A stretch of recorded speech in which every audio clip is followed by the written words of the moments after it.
which is a keynote address on access with dignity, redefining healthcare for deaf persons. I'd like to invite Professor Dr. Johannes Fellinger, a global authority whose work has transformed how the world understands healthcare access for persons with sensory and developmental disabilities.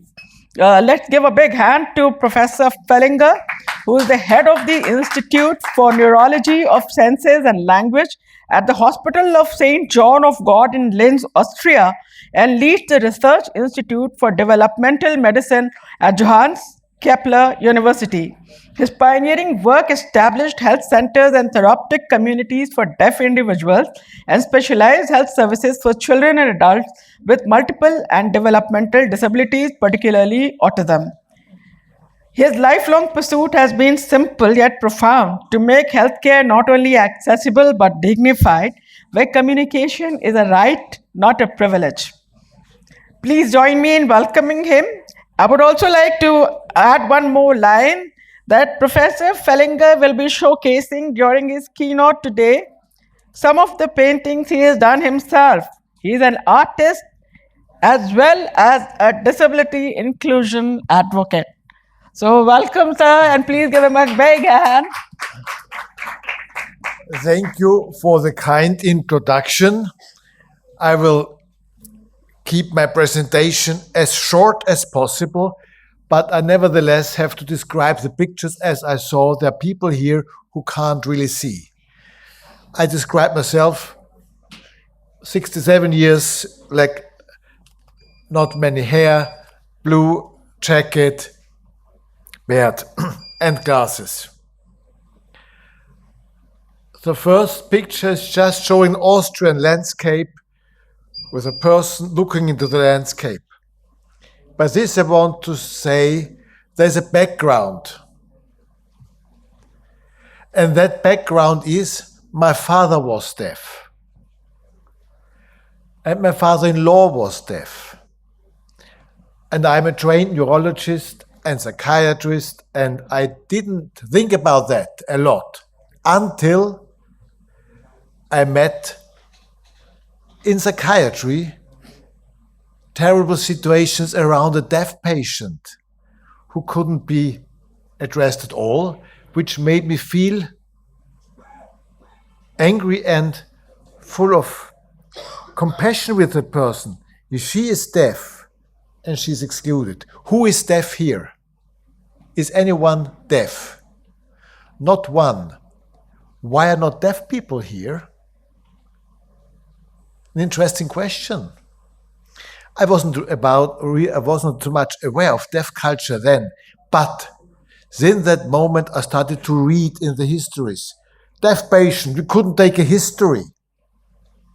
But isn't that a catastrophe in medicine? If you can't take a history of a patient, don't we get the diagnosis out of the history in 85% without any X-ray? By doing a good anamnesis, we can take good diagnosis. But saying that is not possible, can we accept that? And that was a turning point in my life. 1991, I asked in my hospital, am I allowed to start an outpatient clinic for deaf people with a signing doctor like me, just a specialized unit, a little outpatient clinic? I was thinking. I had no plan. But as soon as the deaf community knew there was a signing doctor meeting their needs, they came in crowds with all kinds of needs, exceeding all disciplines. I had to do general medicine, I had to do social work because there was no money for 2 years. Didn't matter. But this was a little unit attached to a general hospital, but specialized to see deaf people. And out of this, there grew a team, and I'll make it very short. And out of this team, we had healthcare with a vision of physical, social, mental, and also communicative health. And if you imagine you are deaf, you have a pain in your chest, you have no idea what it is, you go to an emergency, you point here, nobody understands what you are showing. People are talking, are doing something, pushing you to a place. Imagine that. And now you sit in the dark in a place, you have to wait. You don't know what is happening. How do you feel? How do you feel? I think anxiety rises. Your behavior might change. You might run away. You might sit. And sometimes nobody will address what you will actually feel because nobody knows what you are thinking. And you get some prescription, but you send out without any knowledge. That is what I was told by several deaf people. And that was the reason why I could set up health centers for deaf people in other places in Austria and also in France. But we also did research. And what we found there's a much higher load of symptoms and diseases in the deaf population compared to the hearing. And interestingly, when I proceeded in my life, because I'm quite old now, we also did studies in people with multiple disabilities, and the same. A much higher load of complaints and illnesses. So I will actually show that one picture, describes that picture, because that picture is a key. I could publish it in The Lancet, which is the leading medical journal, and it shows a wall, actually an entrance of a hospital. One big door and one small door. And in front of the door, you see two groups of people. You see people with a small red rucksack, because any one of us, also if we have no disability, we do have some medical conditions or some complaints or concerns, but we have. And then we see a group of people, actually only 3, with a big rucksack. In a study, we could show the load of symptoms is 3.5 times higher compared to the general population in the deaf population. But when you see the group with the big rucksack approaching the gate, for them it is too small. They get stuck in the system. Whereas the general population has multiple entrances and can enter the health system. And there are many health systems. Austria is a very good one. India has a health system. I don't know which and how, but there are health systems in every country. But in every country I have been, the access to healthcare is much more difficult for people who are deaf or have other disabilities compared to the general population. And that is a disbalance between the access and the load. And that is the main message. Here we see a person with a severe multiple disability being brought to the hospital. And so actually we had the idea to provide differentiated access for people who are deaf and also who have other disabilities. This is a paper in The Lancet, Mental Health of Deaf People. And we also set up a clinic for people with multiple disabilities to have both aspects. What is inclusive medicine? What is inclusion? I always think of 3 elements in healthcare. One is, of course, no barriers. The wonderful no barriers.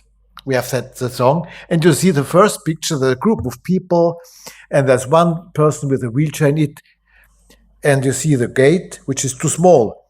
By enlarging the entrance, the person can come through. No problem. But the second picture, I think, is also very important. You see the same person now in the wheelchair and 2 persons left and right.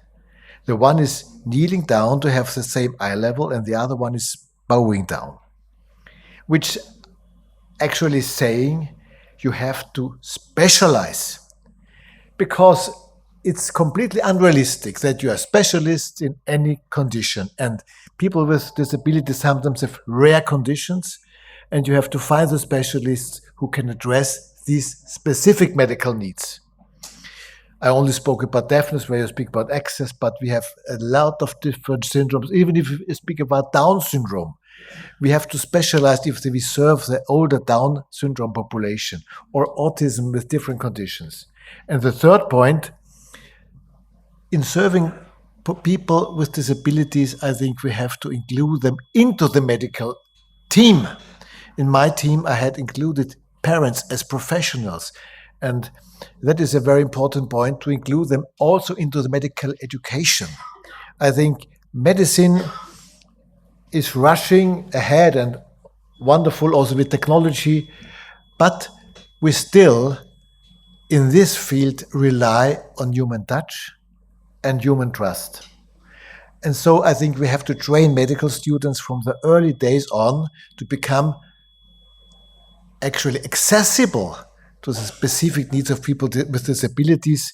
That's also part of our medical curriculum in Linz, but in many places there's no idea about that.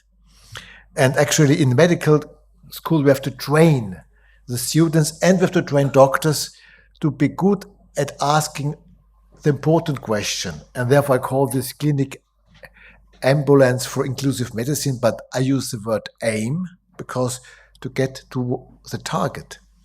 And the question is, what do you wish? What do you need? And I think if we are good doctors, we are able to listen to that question carefully. That, of course, is a precondition of communication skills. And therefore, at the end, all real life is encounter. Even we have wonderful technology, and I'm very positive about that. Even we have workshops and have job applications, whatever. I think at the end, especially in healthcare, we have a huge challenge to meet this need of really encounters with the patient, which requires us as medical professionals to get to the right approach. And accessibility is not only about opening the door, but also for telling about to reach out to those who are the biggest needs. Thank you so much.